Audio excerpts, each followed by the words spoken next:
Am I the a-hole for locking the door to my home so my husband's friend couldn't come in? Plus update. My husband's friend has been living with us for about 6 months now. When my husband presented the idea to me about him moving in, I was hesitant, but he was determined to get him out of the streets. Fast forward to present day, his friend got a part-time job at FedEx, then quit a couple of weeks ago because he didn't like how his supervisor was talking to him. He does not contribute anything to our home, doesn't help cook, clean, or watch our children. Our oldest girl keeps an eye out on our toddler more than he does. He will go in our office and spark up some weed, no matter how many times I tell him and my husband that he needs to do that outdoors. Yesterday, I hit my breaking point. I wasn't feeling well as I had a migraine. 3 of our kids had dentist appointments. I don't know about you guys, but getting kids out the door can be challenging regardless, let alone when you're feeling sick from your head pounding nonstop. I go outside with our kids to see that my car was gone. He took my car to go smoke with his coworker. My husband was at work. Furious wasn't the word to describe it. I immediately went back inside and tried to call him. No answer. I then called my husband where he is side, like he was so annoyed with me and said he would call him. I tried explaining to my husband that I'm at my wit's end. We have 6 kids and I get no help from him or his friend. He sleeps on our couch and doesn't even fold his blanket up in the morning. My husband proceeds to tell me that I'm overreacting and that I need to calm down. I ended up locking my front door and refused to open it until my husband got home. However, when he got home, he didn't try to come inside. He took a picture of our door, went on Instagram, and told the world, "Have you ever been locked out of your own home?" I lost it. I feel like I've been more than patient and I can't do it anymore. I don't get help or basic respect in my own home, and I'm constantly gaslit. My husband has a history of getting extremely angry and scary, so I told him he needed to wait until our children were asleep in bed before coming in, as I was afraid he'd come in irate, lashing out in front of them like before. Am I the a-hole how I handled this? Now for the top comments before reading the update. So many red flags. Not the a-hole, but for your sake and safety, I hope there's a safe place you can turn to since your home is clearly not that anymore. I'm in a state where I have no family or friends. He's active duty, so we've been here about a year and a half now. I'm trying to get out of this situation, but I realistically can't just pack up my kids and leave. I have nowhere else to go. Are you in base housing? Can you speak with someone military related that could do something about the situation for you if your husband will not? I'm not in base housing. There's not a base out here for the branch that he's in, but there's another base for a different branch. I'm going to reach out to one of their family advocacy people this morning and see what my options are. My husband has a history of getting extremely angry and scary. Hun, you are in an abusive relationship. You need to get help and to get out of this situation. Call a divorce lawyer. That's the most important thing right now. Not the a-hole, but I am seriously concerned about your safety. For sure. Said it perfectly. OP, your husband is enabling his friend to be abusive to you. His friend is taking advantage of the fact your husband is weak-willed and a flow standing of a husband. Remove yourself from that situation, for your safety and your children. Not the a-hole. First of all, your husband's friend stole your car. If you have the car registered in just your name, I would file police report. Second, I would tell your husband that he either gets his friend to move out, or you and the kids go. I would advise finding somewhere you can take the kids for a bit. Maybe a relative or a friend's home, in case your husband decides to take his anger out on you. If you are ready, I would think about seeking a divorce attorney. You and your children do not deserve to live like this and be treated like this, and it is clear that your husband does not care about the well-being of you or your children. I am so sorry you are going through this. It seems as though your husband feels as though his friend is more important than your family, which is not okay. Not the a-hole. She and the kids should stay. Husband and his friend can get a hotel. The kids do not need their lives upended by this. Also, there are 6 kids. I love my friends and family and would totally volunteer my couch for short term, but I don't have room to house 6 kids even for a couple of days. Now for the little update. So I contacted the base nearest me and was granted an MPO, Military Protection Order for those who aren't familiar. It took a couple of tries to get a hold of someone, but when I did, I freaking sobbed while trying to summarize everything that's been happening to me. She said he will not be allowed to come home or contact me until the investigation is complete. She was extremely nice and sympathetic with my situation, so that gives me slight hope. This is the second biggest step I've ever taken in regards to getting my kids out of here and ending my marriage. The first was locking the door yesterday. I don't know where his friend is, but I put his things out my house late last night and told him to come get it. It was gone when I woke up this morning. I can't describe how terrified I am at the unknown. I'm going to change the locks to the doors within the next 24 hours. I'm also going to sit my kids down tonight and explain why I did what I did and come up with a game plan. I can't begin to describe how thankful I am for every single piece of advice, well wishes, links to resources, even the tough love I received from everyone today. All of it is appreciated, honestly. It's extremely scary not knowing what tomorrow will bring, but it's amazing to know that I have a bunch of internet strangers rooting for me. Next story. Am I the a-hole for my ultimatum about a paternity test? That he could have one done or he could have a family with me but not both? My husband Chris and I are about to have our first baby. A little girl.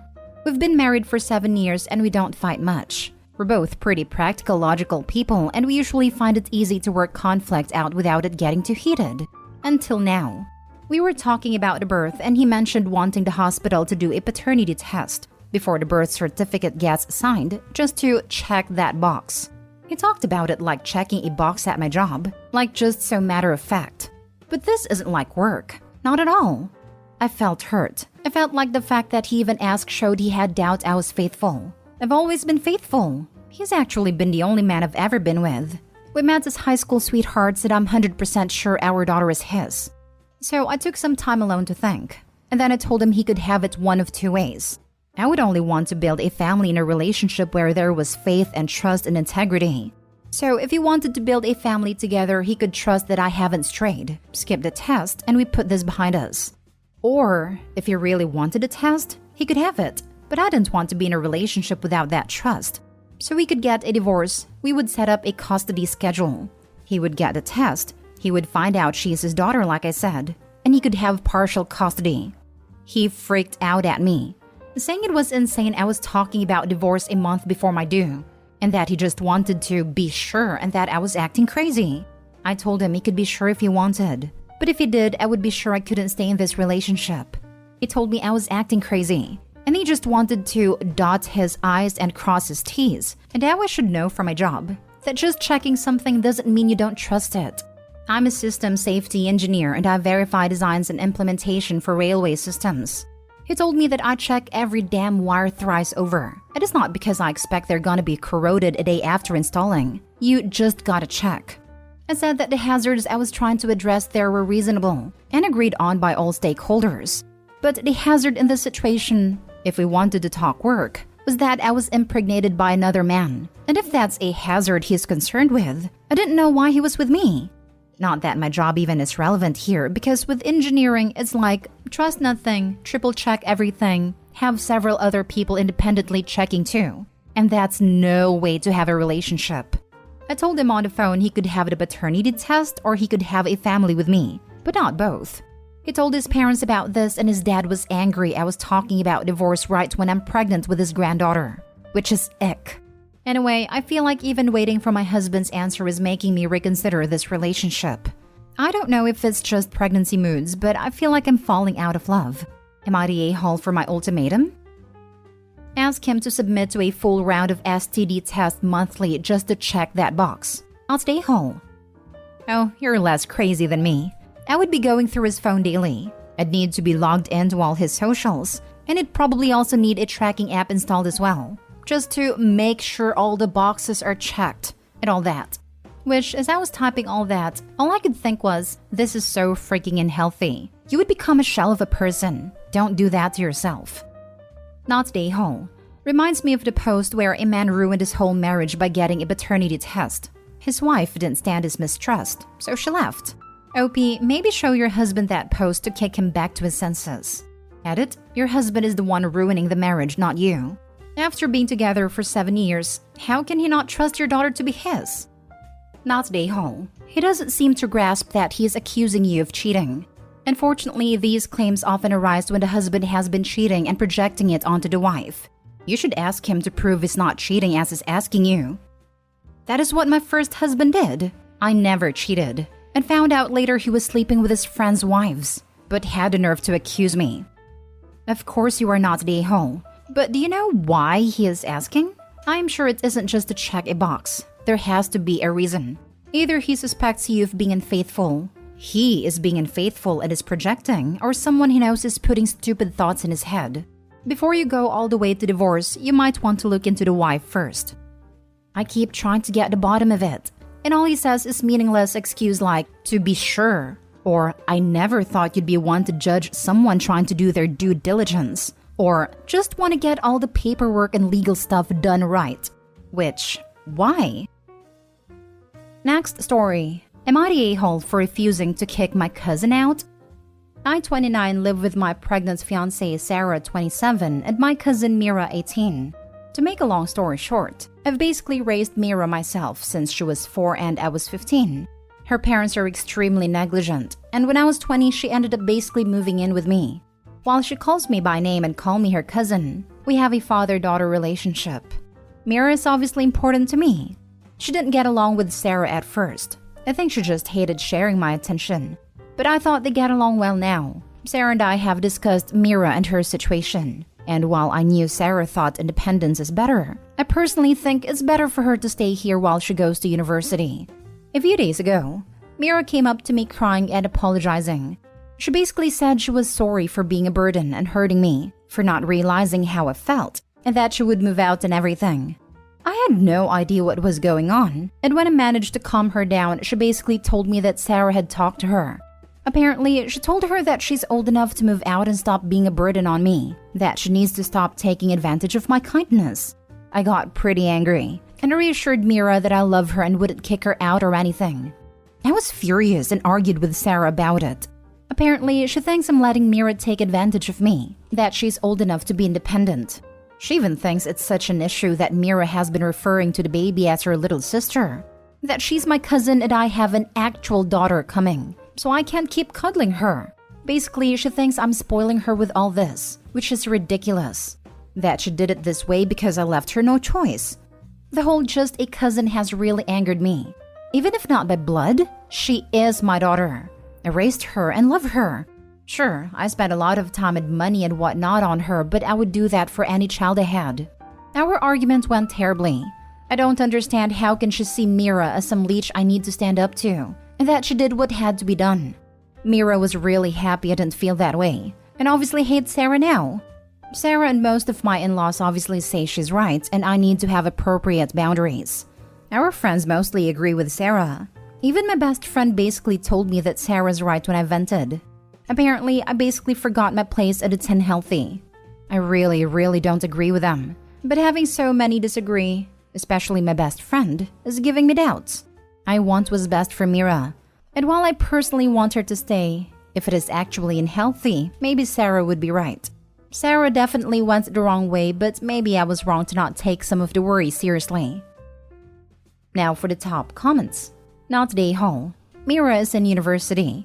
It's great that you're willing to let her live at home so she can get an education and hopefully not graduate with an overwhelming pile of debt. As long as she's in school and working towards supporting herself, that's a young adult worth subsidizing. I find it odd that you know Sarah well enough to marry her but had no clue how she felt about Mira or that she would go behind your back that way. I hate to tell you, but you knocked up the wrong person. Thanks, and I agree. It's definitely a lot better than moving out young like I had to. And I'm starting to feel that too. It's so shocking to me. I never expected her to do something like this. When you write that you spent a lot of time and money on Mira, what does that entail? Because yes, you might be in the right and your fiancé ridiculous. But is it possible she feels neglected and that you are spending so much money on Mira that you are not saving for your goals with her or is financially set for the baby? If that is not the case, I think your in-laws and friends are ridiculous. As you say, she has been a daughter to you, and any reasonable parent would take care of their kid. For money, I wouldn't say it's anything super crazy. Like, it's not much beyond normal costs. I do pay bills for us and groceries and whatnot, and I'm happy to help with expensive things depending. For the most part, I pay most of her essentials and she pays for extras she wants, and saves the rest, and I have enough to afford a baby, I'd say. For time, I try to balance it. Every Tuesday specifically for Mira, aside from emergencies. Fridays tend to be date nights for me and Sarah, or at least some time just for us. And every other day it depends. I did always spend a lot of time with Mira, but it's not like I always put her first. We still hang out a lot, but she's got university and her friends, so it's less. Last story. Am I the a-hole for not recognizing my sister-in-law without makeup? I, 33 male, have been married to my wife, 32 female, for 4 years, and we have been together for 10. She has an older sister, Emily, who moved out when she was 18 or 19. My wife, Kate, has a great relationship with Emily. She visits us a few times a month. Sometimes she takes our kids out, and we also do some activities as a family with her, like hiking, going overseas, and so on. We do not ask her to babysit our kids as they have a nanny and my mother to do so. My mother has left her job to spend more time with her grandchildren on her own free will, and we do reimburse her. Now, Emily's a lot into makeup. In fact, I have never seen her without heavy makeup. Even when she stays over, she comes out from her room with full face on and wears waterproof makeup to the swimming pool or to the beach. From what Kate told me, she has been like this since Emily was 13. Over the weekend, our daughter, who is 7, has sneaked into Emily's room when she was staying over and decided to play with her makeup and hide it. That was early in the morning. When I woke up, I bumped into Emily in the hallway while she was looking for her makeup and did not recognize her at all. She looked completely different from what I'm used to. It looked like a middle-aged woman. I have nearly called the police as I thought someone broke in our house, but Kate stopped me. However, Emily already heard me saying, "Who the heck are you?" and is aware I have not recognized her. I have apologized and have explained to my wife and my sister-in-law that I didn't recognize her and thought a stranger broke in, as Emily looks so different without makeup. However, Emily got upset and my wife called me an a-hole for this. Emily left, and Kate is giving me a cold shoulder. My father-in-law and mother-in-law are on my side, but I'm wondering if I was really an a-hole. Not the a-hole. It was a genuine mistake. But you need to have a lengthy chat with your 7-year-old about how inappropriate it is to go into someone else's stuff and hide it. Perhaps something that's a favorite of the child's should be hidden, so the child can see how unpleasant of an action that actually is. I actually think your sister-in-law is a bit of an a-hole here. If she constantly goes around wearing heavy makeup, she shouldn't be shocked when people who know her don't recognize her if she's wearing none. That's the problem with heavy makeup. Maybe it was a hit to her ego that you viewed her as a stranger after knowing her about a decade, but her residual image data in your head is much different from what she looks like without makeup on. Oh, I have talked to my daughter and explained she should not have touched someone else's things without their consent. Apparently, Emily said to her they will play princess dress up, and my daughter couldn't wake Emily up and decided to have a head start without her as she was so excited.